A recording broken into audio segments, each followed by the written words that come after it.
Hotel व्यवसायामध्ये खूप असं मोठं नाव कमवलं. तिरंगाचं नाव पूर्ण महाराष्ट्रामध्ये फेमस केलंय तुमच्या हॉटेलचं. तर आज तुम्ही फेमस झालाय, लोक तुम्हाला ओळखायला लागलेत, बाबा लक्ष्मण भोसले यांचं हॉटेल तिरंगा आहे, असं तशा बऱ्याचशा गोष्टी लोकांना म्हणजे हे आता दिसतंय तुमचं बाबा मोठं आहे, त्यांचं बंगला वगैरे मोठा आहे, हॉटेल आहे, इन्कम एवढा कमवते असं तसं.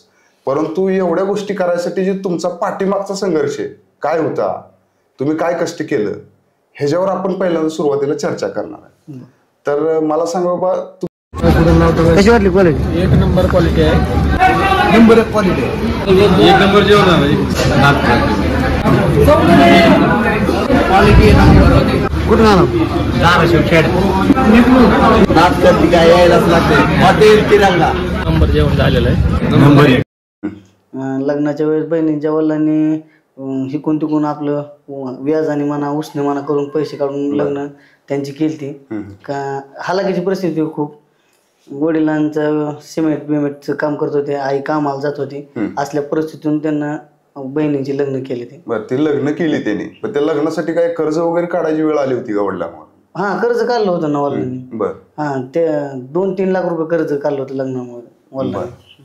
ते त्यावेळेस तुमचं वय काय होतं, काय अंदाज? त्यावेळेस माझं वय असन 15 ते 15 असन. होय, म्हणजे एक 9वी-10वीचं काहीतरी पिरियड असतं. 10वी. नंतर काय शिक्षण पुढे? नाच करती काय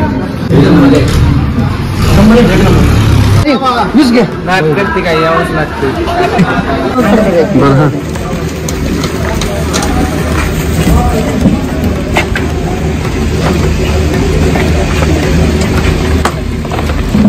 किती किलो? जवळजवळ ही 100 किलो असं, 80-90 किलो असं.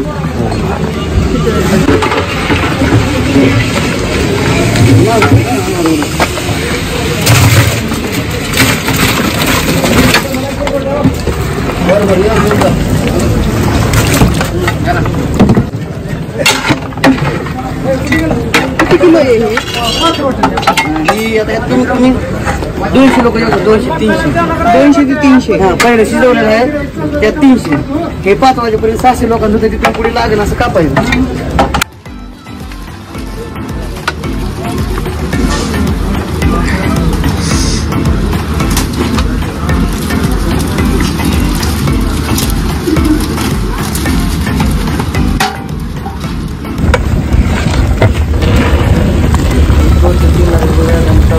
एक एकर जमीन लिहून देऊन बोर घेतला. हा, मग त्या पहिल्यांदा बोर घेतला रात्री 1-1:30 वाजले होते.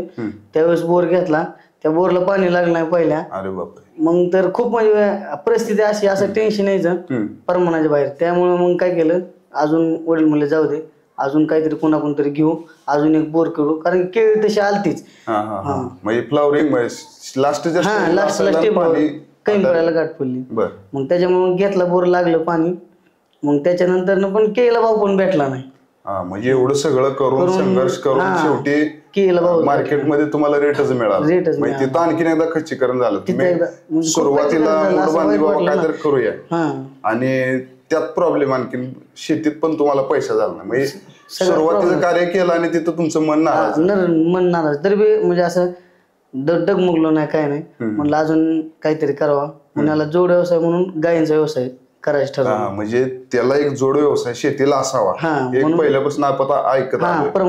तुम्ही ते गायचा व्यवसाय चालू केला. आता कर्ज तर एवढं होतं म्हणताय, मग त्या गायच्या व्यवसाय सुरुवात करायसाठी काय म्हणजे कसं केलं तुम्ही ते? मग गायचा सुरुवात करण्यासाठी आपलं कालवडी घेतलं 1-2-3. बर.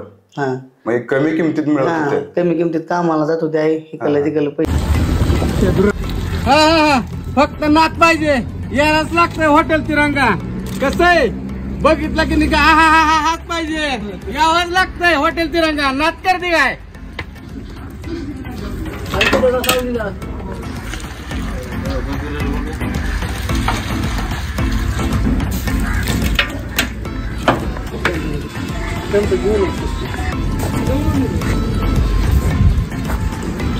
सावकाश.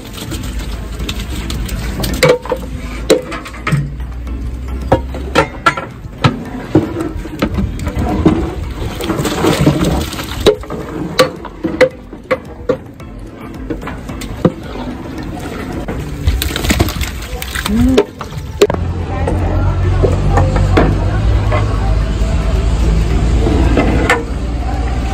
का?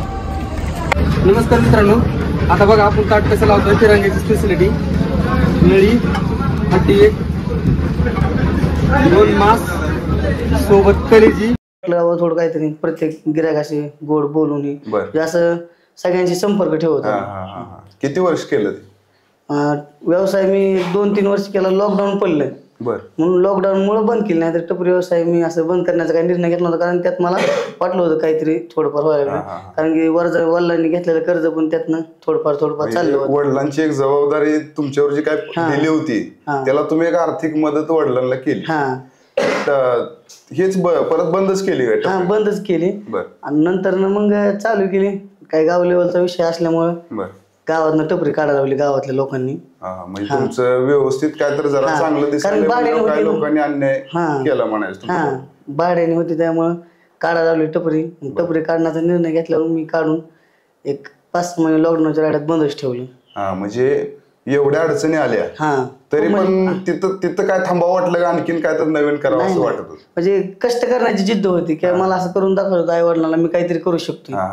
मग काय परत काय निर्णय घेतला, काय करायला पाहिजे वाटत होतं? परत मग मी एक लॉकडाऊन होईपर्यंत तिथं सिमेंटच काम चालू केलं 5-6 महिने. मग लॉकडाऊन उघडल्यानंतर म्हणलं आता काहीतरी करावा उद्योग चालू. म्हणलं आता हॉटेल व्यवसाय चालू करावं. म्हणजे हॉटेल व्यवसायची कल्पना तुमच्या डोक्यात. आता तुम्ही तर म्हणता आर्थिक अडचणी होती त्यावेळेस, पैशाचे प्रॉब्लेम होतं. आता हॉटेल व्यवसाय चालू करायला म्हणल्यावर कमीत कमी 5-50 किंवा लाखभर रुपये भांडवल लागते. त्यावेळेस त्याची कशी उभारणी केली? त्याची उभारणी म्हणजे मी मामांना फोन केला, म्हणजे आमच्या आत्याच्या मालकांना. मामांना फोन केला. मामांना म्हणलं सगळीकडे असं झालंय, कर्ज तर भरपूर झाले, मला काहीतरी करायचंय, तुम्ही मला 50,000 रुपये देणार का? मी असं विचारलं मामाला फोन करून. मामा म्हणले म्हणजे नाही बी नाही होय बी नाही. ते म्हणले ये तू माझ्याकडे इकडे, म्हणजे आमच्या आत्यांचं मालक आहे ती. मग मी गेलो, मला त्यांना 50,000 रुपये दिले. मग आलो गावाकडं. माझा बारका भाऊ, मी त्याला म्हणलं हॉटेल व्यवसाय चालू करायचा आपल्याला. मग आम्ही आमचं सिमेंट पोल पाईप तर घरचं होतं सिमेंटचं, त्यामुळे आम्हीच पोल पिल रवायला चालू केलं. आणि आमच्या चुलत भावाची गंज होती, ती गंज संपलेली होती, त्याच्यावर पत्र होतं. त्यावेळेस पावसामुळे झाकलेलं असतात. त्याला म्हणलं हे पत्र नेऊ का तिथलं गंजीवरचं? ती म्हणलं न्यायचा. मग ती बांबून बांधून पुधून कडनी पत्र बांधलं आणि वरनं कागद आणला एक 4-5 हजार रुपयाचा कागद टाकला. मग टेबल, खुर्च्या, भांडे सगळं सामान घेतलं. मग त्यावेळेस परत सगळं सेटअप म्हणजे आपल्याला त्या लेवलला केला बरोबर. आणि चालू करायच्या टायमाला भांडे बिंडे ह्याला पैसे कमी पडायला लागले. मग आमच्या शेजारीच कॅन्सर तज्ञ डॉक्टर आहेत मांजरे पाटील. मग त्यांना मी सहज एक फोन केला. म्हणलं आता कुणाला करायचं म्हणून. त्यांना म्हणलं डॉक्टर साहेब 10-15 हजार रुपये लागायच्यात, किंवा हॉटेल व्यवसाय चालू करायला लागलोय आणि पैसे कमी पडलेत. ते काय म्हणले कर बिंदास तू, पैसे काही नाहीत, पण भांड्याच्या दुकानात जा, त्याला मी 2-3 महिने तुला साईड द्यायला सांगतो. मग बार्शीत बारंगुळीचे भांडे घेतले त्यांना, 2-3 महिने साईड द्यायला लावली त्यांना. मग भांडी पिंडी आणली. 15 ऑगस्टला उद्घाटन केलं. त्यामुळे हॉटेलचं नाव तिरंगा ठेवलं. हे एक नवीन तुमच्या चर्चेत गोष्ट कळाली, हॉटेल तिरंगाच नाव का दिलं? हॉटेलची ओपनिंग आज आहे. मी तोपर्यंत नाव डिपेंड म्हणजे असं डोक्यात आणलं होतं हे नाव ठेवायचंय. मग परत अचानक दिवस चांगला आहे, 15 ऑगस्ट आहे म्हणल्यावर आता तिरंगाच नाव ठेवायचं. नाही, हॉटेलचं नाव चांगलं दिलंय. अजून 70-80 हो का?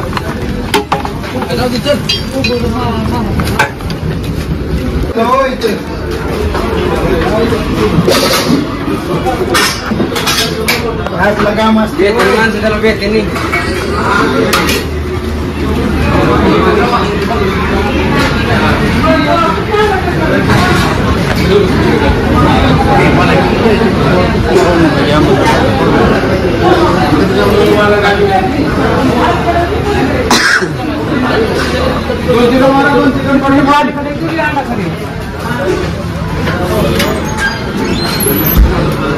गण्या कांदा बिना टाकून बरं का मी टाकणार आहे.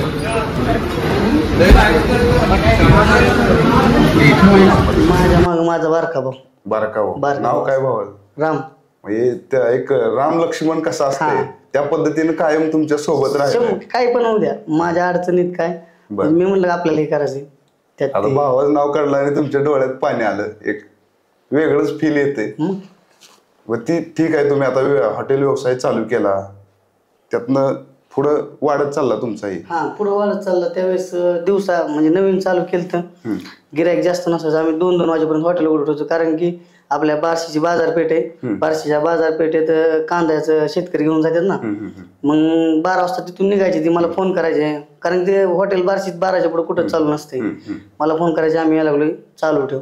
त्यावेळेस ड्रायव्हर लोकांचा मला सपोर्ट भेटला होता. बर, म्हणजे ड्रायव्हर लोक आवर्जून जेवायला शेतकऱ्यांना घेऊन यायचे. आता आम्ही रील्स इन्स्टावर किंवा बऱ्याच ठिकाणी ऐकतोय बाबा, एक तुमचं एक वाक्य आहे, नाद करते काय, यायला लागतंय हॉटेल तिरंगा, हे कुठनं सुचलं?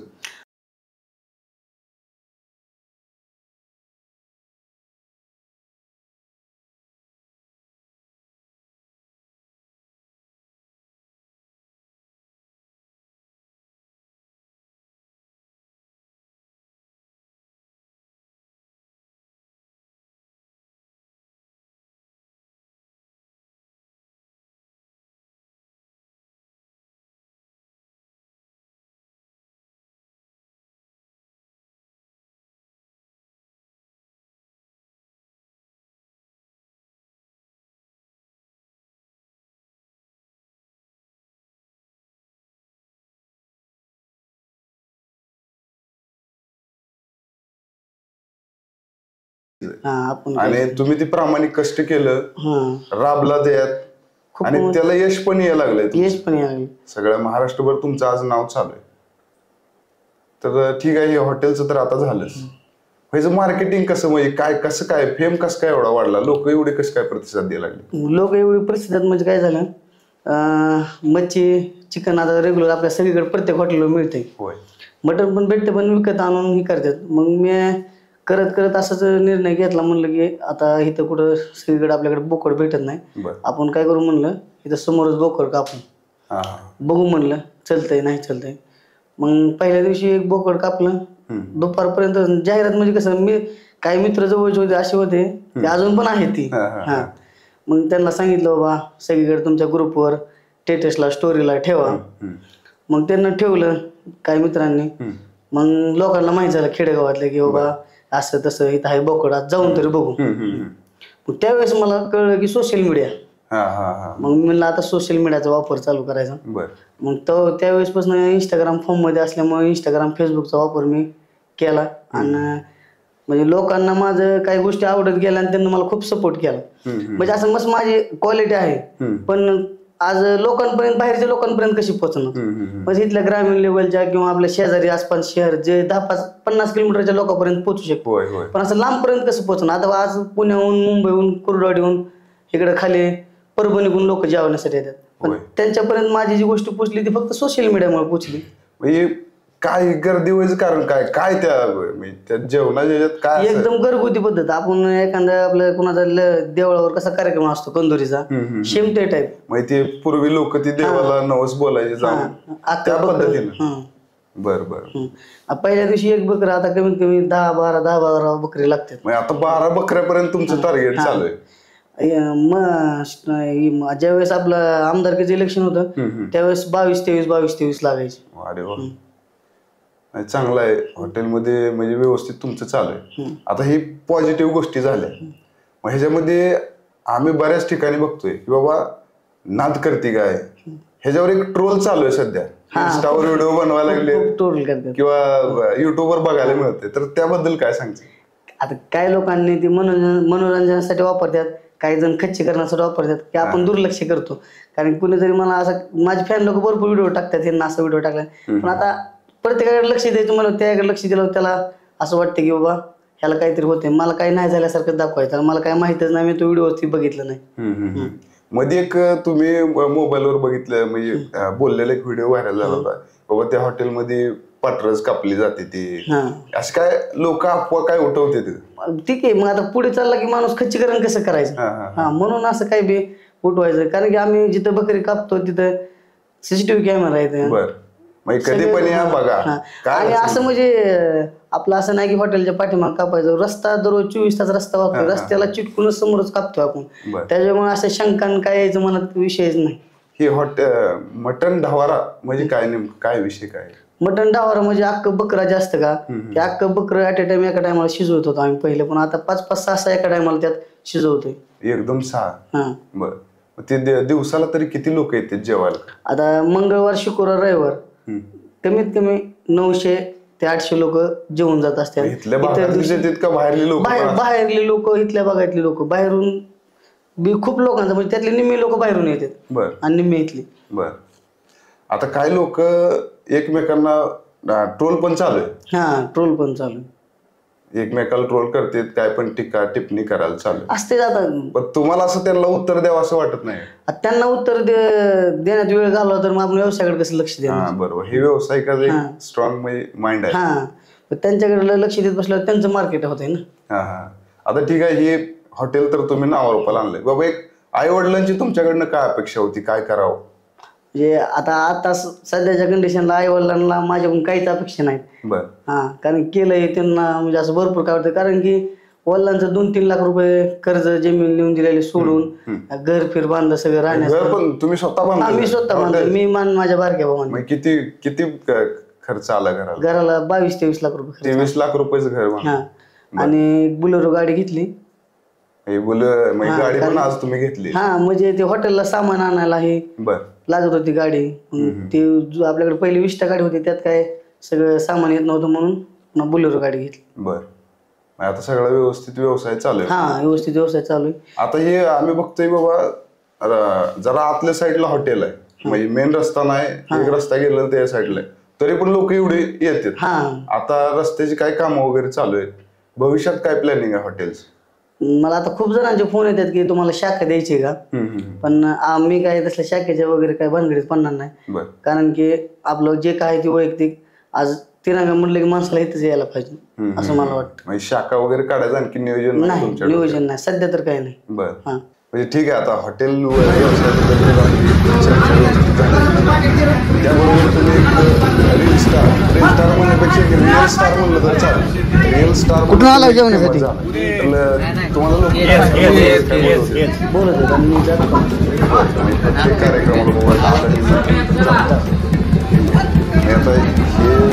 कार्यक्रम अटेंड करताय, एखाद्या कार्यक्रमात जातात त्यावेळेस लोक तुम्हाला नावाने ओळखतील किंवा बाबा काय हॉटेल ते किंवा काय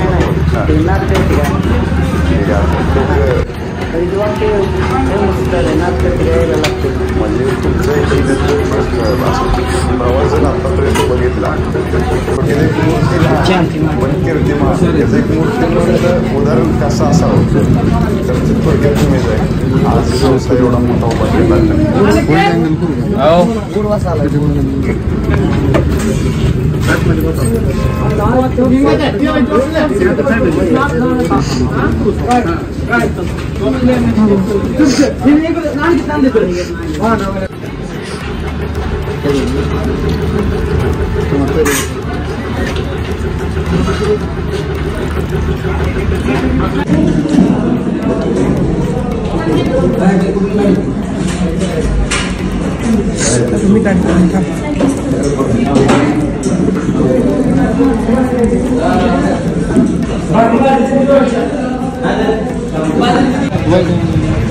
नाद करते का यायला लागतं हॉटेल तिरंगा यायलाच लागतंय. आमचा पत्ता बुंबारशी रोड बांधगाव. हे मटण थाळी 230 रुपयाला फुल जेवण, मटण रस्सा, सूप मधला राईस, अनलिमिटेड भाकरी आणि अनलिमिटेड सूप यायलाच लागते. 2019 पासून सुरुवात केली आणि माझी पहिली पान स्टॉल होतं. पान स्टॉल करत करत लॉकडाऊन पडल्यामुळे बंद केलं. रानात मग इथं आपलं काय व्यवसाय करायचा म्हणून हॉटेल व्यवसाय चालू केला. 2021 साली मच्छी फेमस होती हॉटेलला, 100-150 किलो मच्छी जायची. त्यानंतर आता कुठल्या हॉटेलवर गेलं तर मच्छी चिकन असं रेग्युलर झालंय. आणि मटण पण असतं, पण कसं असतं विकत्रीचं मटण असतं, असं समोर कापून समोर असं. म्हणजे जुन्या काळात कसं होतं आपलं देवदेव असलं की माणसं नाही बोललं तरी आवर्जून जेवायला जायची देवळावर कुठं कार्यक्रमाला.